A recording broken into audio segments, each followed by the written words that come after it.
Hi, everyone. Thanks for joining us on the Empowered Mama Summit. So glad to have you back. Today, we have best-selling author and self-care and nutrition coach, Leah Borsky. Thank you, Leah, so much for joining us today. Will you tell the mamas here what you do? Because I know you work specifically with ambitious women, and that's what we have here today. So, yeah. So I've actually been a work-at-home mom for 12 years. And so originally as a medical transcriptionist, and then I left that profession and started my own business, mostly with nutrition coaching. And I've just recently added in the self-care component for ambitious moms because I realized that I actually wasn't taking very good care of myself a couple of years ago. I had some big life changes all happen at once, and I realized that the biggest missing thing for me was really taking that time for myself, nourishing myself. I knew how to eat well, and I knew what I should be eating and what I should be doing, but I wasn't staying consistent with it. And I hit kind of a wall of burnout, and that was kind of the start of my path towards helping other ambitious moms to learn how to take care of ourselves and take time for ourselves and make ourselves a priority, because it's really difficult to function in all of our roles when we're so exhausted that we can't even think straight and we're not motivated to do any of the stuff. So that's how I got going in this direction, and why I decided to help moms who are in the same situation where we're working and we're taking care of our kids all at the same time. It's a really unique situation, and I feel like we have a unique set of challenges that comes with that, and so that's what I want to help moms with. I love that. And, I'm totally guilty of, not being consistent with the self-care routine. But for me, I know that, doing yoga or even taking a trip, it helps me kind of separate myself from the mom life or the business owner, kind of reconnect with things that I enjoy doing. And then when I come back, I can be that much better. I have some more clarity, and, I just feel better. And so I'm a happier, less cranky mom. Exactly. Yeah. So in what way would you say that self-care, right? So in this summit, we're talking about how, helping moms discover how to reclaim their personal power, live purpose-filled lives, and then create their legacies. In what way would you say that self-care fits into this idea of empowerment or reclaiming your power? Well, I think it actually fits perfectly because you're not able to accomplish any of those things if you're not making yourself a priority. Mm-hmm. And so I feel like not only for ourselves, that making the time to do that for ourselves and show ourselves love and compassion and care and nurturing and all those things, but also we're showing our children how to do that for themselves in the future. And I feel like that's what I want to create for my legacy, is children who understand that it's not selfish to take that time and put yourself first sometimes. Yeah, I love that. And I think that's super important, and on the topic of legacy, tell me, obviously, because that's a big thing, that's kind of my jam and it's what I do and the part of this summit. What does legacy mean to you? To me, it means building a foundation for the future generations. And I know that there's so many different aspects that go into it. But my passion for my legacy is to create just an environment of health and happiness and wellness. I started in nutrition just because I realized my husband and I didn't eat well, and I didn't want us to be those people who are sick and in the hospital all the time, in doctor's offices all the time, on medication all the time, having no energy to actually spend with our children. And that was a turning point for me. And I realized then that that is what I want my legacy to be. I want my children and their children and their children to know how to do that, because I didn't learn that as a child. I had to kind of piece it all together as I got older. And so I want that for them to already be in place. And, you know, I think you touch on such a great point, because so for my family, I'm half Mexican. So diabetes is like rampant in, you know, like, I mean, I think it's just becoming more and more common, unfortunately, because people aren't eating healthy and they're not getting the exercise that they need. And they're overworked, and, you know, the cortisol levels and everything that happens when you're not taking care of yourself. And so I think that's super important. And, you know, my dad had a mild heart attack. I think it was before he even was 50. And, you know, it's just, and he's a type 2 diabetic, insulin dependent. And it's like, you know, you need to make those changes. And I think that's why for me too, you know, focusing on health and wellness and like providing my daughter with like nourishing foods that I know, you know, aren't filled with tons of sugar or like, you know, all the processed chemicals that are out there is so, so important. And then this idea, because sometimes, you know, I have this idea of this like holistic legacy approach, right? Where we deal with like the legal documents, we deal with the health and wellness, and then we deal with the soul and purpose-filled, like, you know, more, you know, internal heart-based stuff. So it's like heart, mind, body. For so long, people are like, well, why does that even matter, right? Why does your health and well, because if you're not healthy and you're not energized and you're not doing what you need to do, you're not going to accomplish all of your goals, right? Exactly. So what you're doing, especially for moms who, you know, part of the reason why, you know, I do the heart-centered stuff is that as moms, especially ambitious moms, we put ourselves on the back burner. And I think self-care is like that first step to creating the best legacy, to, you know, doing everything that you want to do. So I love that you're doing that.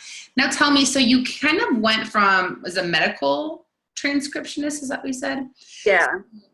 How did you get from doing that to the health and wellness? Like, was it, you know, at the time were you living, did you feel like you were living your purpose? Was it something that you kind of felt like fed your soul, or did you have some kind of a turning point that led you to kind of want to live a more intentional life or more purpose-filled life? Well, the medical transcription I did, and I actually got into that industry specifically so that I could be at home with my kids, because I had worked in a preschool setting prior to that, and I saw what it was like for those kids who were in basically daycare for sometimes 12 hours a day. And I knew, and that was before I had children, and I knew that I never wanted that for my kids. And so I got into medical transcription. I loved the medical part, the anatomy, and I loved learning all of that stuff. But for me, that wasn't, I think it was a stepping stone to help me understand like how to research the medical information, because there's so much conflicting information out there, which is crazy. And it makes it so frustrating and hard for people to understand. I feel like a lot of people just give up even trying to figure it out because it's confusing.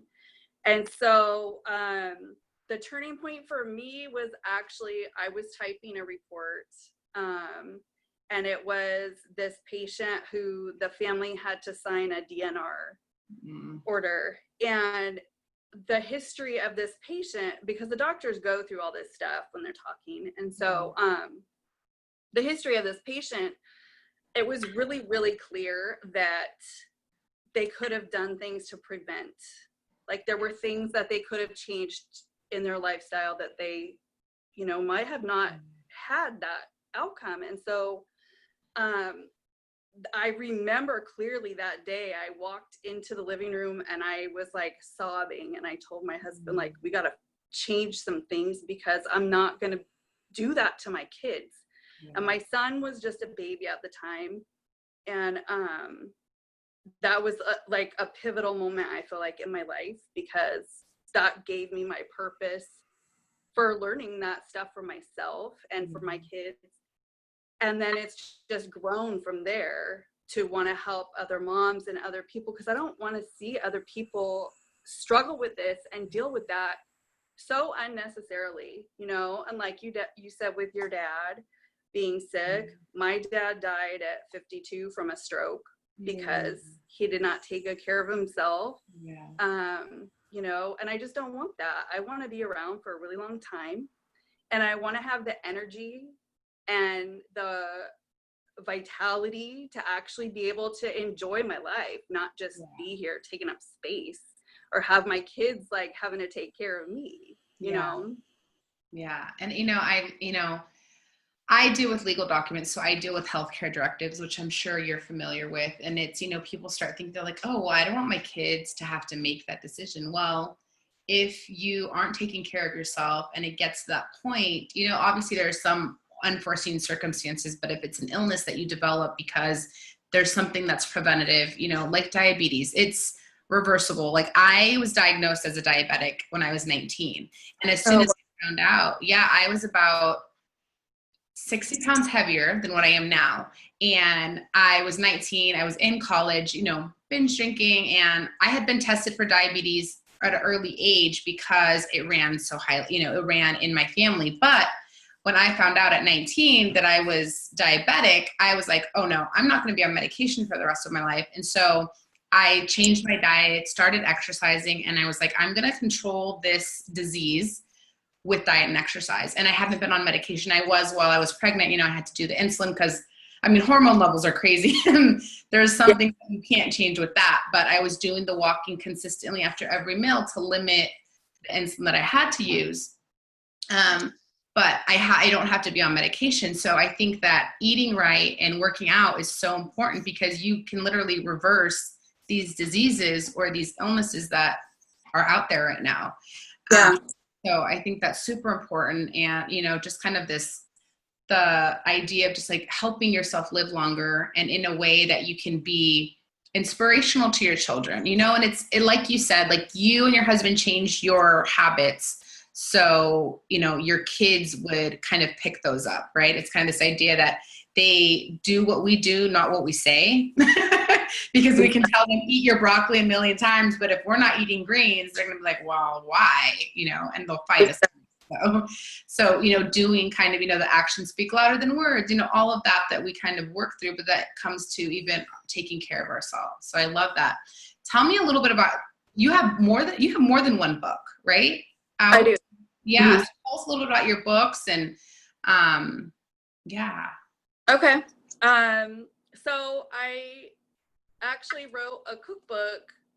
Actually, I wrote a giant cookbook when my son was a year and a half old, I want to say, as he was getting into that toddler age where I had seen other kids who like will only eat bread and that's all they want kind of thing. I was like, I have to say my daughter is in the mac and cheese phase right now. And I'm like, please eat something else, please. Yeah. It's, my kids went through that too. And actually I would start like blending, butternut squash puree into their mac and cheese because it tastes good and they don't really notice because the color is good and everything. Yeah. But so, when you can sneak it in, I would tell them it was there, but if you can sneak it in, that helps too. And I actually had made my son's baby food. A friend of mine had given me a book before I even knew that I wanted to like do healthy eating with him and stuff. So it's like, it was kind of meant to be.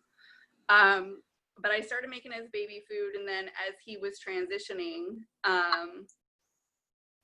it was challenging. It was hard to get him to keep eating the same foods that he had been okay with purees. So what I did was I started making different kinds of muffins and like quick breads and using the baby food purees in those. And so I had set up a bunch of recipes and they were all super different. And my husband was going crazy because I had like a million bowls like everywhere trying to make all this stuff at the same time. And I figured out that if I could just do like one baking mix that went with every recipe, that would make things super easier. So that was the first cookbook that I published, was a baking book. It's a whole grain baking book, and it uses that one mix, and then it uses some of the purees that I had used for baby food, and it's all sweetened just with fruit or honey, or sometimes both. And I tried to get as much veggies in there too as I could, just because I want to make sure that, okay, fine, if he's only going to eat bread, then at least it's going to have some good stuff in it. It's not going to be Ritz crackers and white bread and stuff. Yeah. So that was my first book. And then after that, I wrote my Eat to Beat Stress book, which actually I have been asked to present at an event where they were talking about stress relief during the holidays, and and they had some different speakers, and I can't even remember what happened. It ended up not happening. The event didn't happen, but I had already written my thing. And so I was like, I actually really like this, and I feel like people could use this. And so I put it together as a book and published it on Amazon, and it reached #1 in healthy cooking on Amazon. Yeah. Awesome. And so that was another big stepping stone, I think, for me, where I realized, okay, so because stress eating, oh my gosh, that's such a huge thing. So if you can make it work for you instead of against you, and if you can know what foods physiologically help you process the stress response in your body, because you're always going to have stress, it's not going to go away. So if we can take the foods that actually help our bodies relax from the stress, and you're eating so you feel like you're satisfying that need to eat to feel better kind of thing, to me it's a win-win. So that book, I included 10 superfoods. They're common, easy foods. They're not, specialty store or health food store. I go to the grocery store and get all these foods. Yeah. And I explain how they help, what symptoms of stress that they relieve, and then some recipes in there so that you can use those. And then I also include at the end some other strategies for stress relief. So meditation and yoga and exercise are all things that I use and recommend for my clients as well. Yeah. I love that, because I feel like for the most part, what I do is kind of this intuitive eating, where I kind of, try to get out of my head and really into my body and see what I want to eat. And that works, except for when I'm stressed, because then I'm craving a soda, or I want a cheeseburger and fries, or I just want to eat everything in the pantry and nothing is satisfying.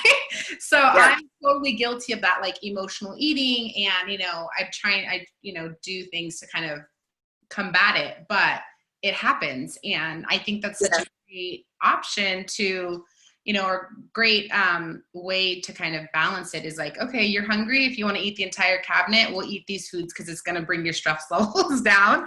And, they're not horrible for you. So exactly. Super important, especially for moms who are busy.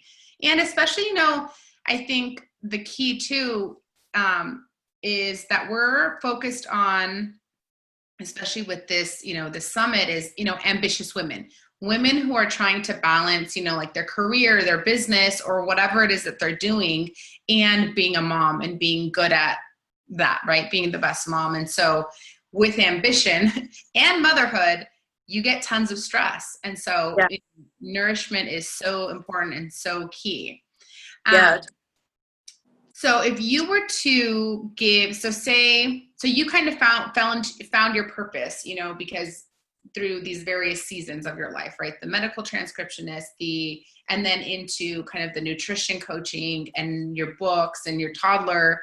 And if you know, and it's a journey, right? Finding your purpose or living with purpose every day and really kind of getting out of that autopilot, because it's so easy, especially as moms, right? For us to get into an autopilot mode, or, you know, if we're working a 9 to 5, we drop the kids off at daycare, we go to work, we pick them up, we do dinner, and we go to sleep and we start the same routine over again, right? There's not a lot of that, okay, what is going to like reach my heart or my soul and really, you know, help me to create that legacy, you know, that's more purpose-filled and intentional. So if you were to give one piece of advice for moms who are kind of just starting out on this, like, what is my purpose journey? Because there's, you know, we have a variety of women who are either brand new moms trying to decide if they want to be a work at home mom, stay at home mom, or go back to work full time, start a business, or, you know, maybe, you know, who knows where they're at in their journey, but we have kind of if for someone who is just starting out and they're like, okay, I really want to focus on what my purpose is and how that's going to lead to my legacy, what would be like your one piece of advice for these moms? One piece of advice. I feel like I could write a book just about that. Yeah. Maybe that's your next book. Yeah, maybe. I think I'm trying to think at the beginning, if I had someone just kind of swoop in and say something that would have helped me, I think it would be to not let the overwhelm make you feel like you're not enough. I feel like when we're ambitious, we tend to be really perfectionistic and really self-sufficient, and we don't ask for help, and we feel like we shouldn't need help, and it is very isolating and it is very overwhelming, and it is really easy to feel like you know, that everyone else is getting this and how come I'm not? And it's not that way. Everyone else isn't getting it. Everyone else has their own set of challenges and their own struggles, and no matter how far along on their journey that they are, you know, so I would say, like, don't compare to other people, and don't be afraid to ask for help.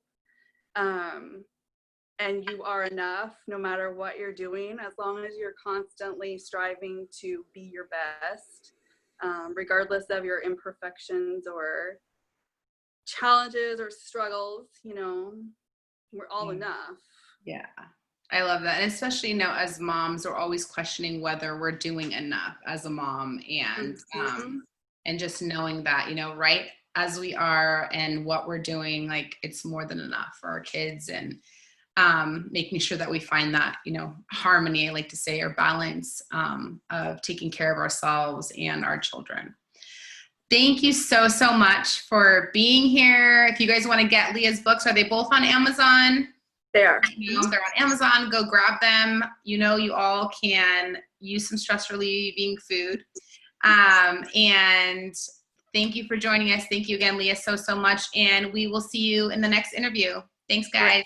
Thank you. Bye.